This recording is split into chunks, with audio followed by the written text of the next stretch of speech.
Hi, within this lecture we're going to learn about some attributes and methods of variables.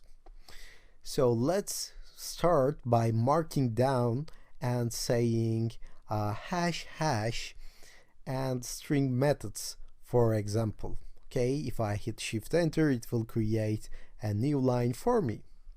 So within this new line I will create a variable and I will show you some options, some attributes, some methods of that variable. Let's suppose it's my name and I will create a string called Atil. That is my name. You can do it your own name, okay? So let's say my name dot. If you place dot, it will show you the respective attributes of that variable. But in Jupyter Notebooks, it doesn't show you directly. You have to click on tab or shift tab on your own keyboard. If you click shift tab, it will give you some description, okay? If you click tab, and I just placed shift enter rather than clicking tab on my keyboard, so let's delete this cell from here and let's write it again, my name dot, and hit tab, and it will open the different options, different attributes that you can change actually in this variable. And this is a long list. Let's choose the first one, capitalize. And the capitalized means that capitalizing the first letter, and my first letter is already capitalized, so let's make it smaller and hit shift enter again. If I run capitalize right now, as you can see, it just capitalized my first letter for me. Let's call my name again, and let's call it properly, my name again, and as you can see, this is now not capitalized. Even though I asked for it to be capitalized, it returned me the output, but it didn't change the original one. So what do I do? If I want to store this capitalized thing again to reach out again in another code, for example, I can create a new variable called my name capitalized, for instance, and save it to my newly created variable, right? So let's hit shift enter again and let's run this as well. Now if I call my name, it won't be capitalized, but if I call my name capitalized and hit shift enter, it will be capitalized. So it may sound confusing right now. Why didn't it change the original one, but why did it give out a new one? So I will explain this later on in future lectures where we'll deal with functions. But for right now, let's go and see other options, other attributes that we can play with. Okay, so if you hit dot and hit tab again, you will see some other options. Let's find another one. Let's work with split, for example. And in order to work with split, let's create a new variable or change our variable to two words actually, Atil Sam, for instance. Okay, you have to have two words in order to make split work, because it will split this, and I will show you how. Let's choose split from here, and if you choose split and open parentheses again and hit shift enter, it will split it into two words, okay? And this is now actually a list, but I'm not gonna go over what is a list right now. But as you can see, if I call my name again, it will come up as one word. But if I want to save this to another variable, I can of course do that. My name split is equal to my name dot split. Now if I call my name split, this comes out as a list. So you don't know lists, you will learn in the following lectures. But you can reach out each single element in a list. So if you want to get Atil, for instance, you may want to say 0, and if you want to surname, you may want to say 1. And this is indexing, okay, like we did in the strings section as well.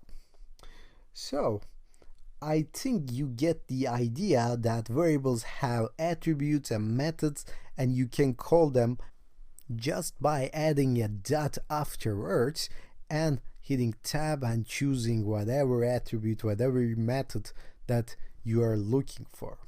Okay, and let's do some more examples, but let's do that with integers this time, because every data structure has its own attributes and methods, of course. So let's create a my number, which is 1, 2, 3. Okay, and this is an integer, not a string, so don't place it in quotation marks. So let's see this options in here. As you can see, there are much less attributes and methods compared to strings. Okay, so you may want to try this. You may want to do some options from here as well, or you may want to go to the previous example and try to do some other stuff from strings as well. I really suggest it, like upper. Let's do upper, and you will see it will upper all the letters in a string. And the general idea is, how do I know all the attributes or all the options? Of course, I don't know all of them, okay? And where should I get information about it? If I go my name dot and choose a method or an attribute that I'm curious about, like split, then if I hit Shift Tab at this point, it will give me some description like we did before, right? So in here I can see the doc string. This is documentation string, which explains how this works. So it says that returns a list of the words in a string. Okay, so I can see how this works, how these methods and attributes work by hitting Shift and Tab in here. But this is specific to Jupyter Notebook, so let me show you another thing. If I go to Google and search for Python docs or Python documentation, it will pop open this 372 documentation for me. Okay, and this is official Python website. So let me zoom in, not zoom out. And this is official Python website, so I can search for whatever I want and find detailed information about it. So let's suppose that I want to work with strings, and as you can see, there are some versions in here, and you may want to learn about versions or general Python. Whatever you want, you will find it here, trust me. But for example, I want to learn about strings specifically. Then what do I do? Then, of course, I can go to search in here and search for strings, right? So let's search for strings. It will list some options for me. I will choose the first one, and I will see the string class or string variable in here, and I will see the attributes, methods, and I can find whatever I'm looking for about strings in here. So if there comes a point that you cannot find, or you're not certain what to do, or which attribute you want to get or which method you want to choose, you may always go here and read about it. One of the best things about Python is that you have a lot of resources on the internet, and that is why Python is very popular, so popular at these days, and you have to take advantage of this. Okay, you have to read the documentation, you have to search for libraries and modules and packages, and don't worry, we will see what they are in the future, but you have to read and understand each word, because unlike other programming languages, Python has very proper, decent documentation in here. So let's go back to our example and see some other things that we can do with strings for the last time. So what if I want to combine mathematical operations with my strings? For example, if I want to multiply James by 10 by 10, can I do it? Of course, if I hit Shift Enter, it will print out James 100 times. But remember, when we deal with integers and floats, we couldn't multiply a string with a float, right?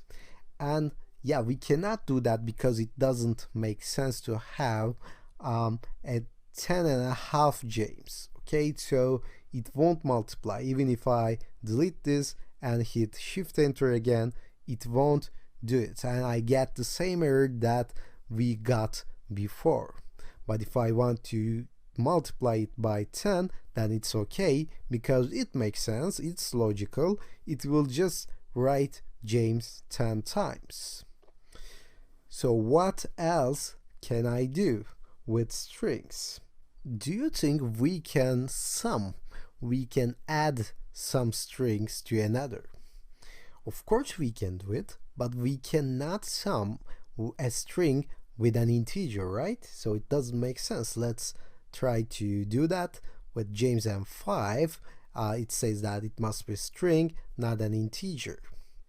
But if I convert this string into this integer into a string by surrounding it with quotation marks, if I type Shift Enter right now, I will get James 5.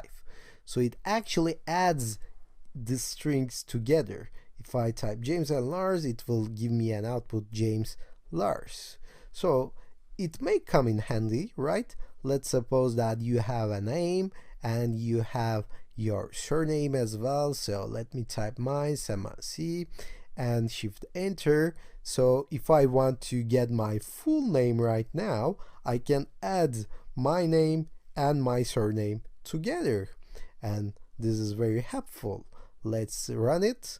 So it added, and let's call my full name, and I will see my name and my full name. What if I want to have a space in here? Of course, I can do that. Shift Enter, Shift Enter, Shift Enter, and I will have this space. Or I could have, let's delete this and Shift Enter, and in here let's add a space, actually a string, which is a space which contains a space, and then Shift Enter, Shift Enter. Now I have the same result. So other than that, can I divide a string into 2 or into 5 or 7, for example? Let's try that. Let's say my name or James divided by 2. Of course it won't work because it doesn't make any sense. All you can do is to multiply it. So we're done here. Let's stop here, and within the next lecture we're going to work with lists.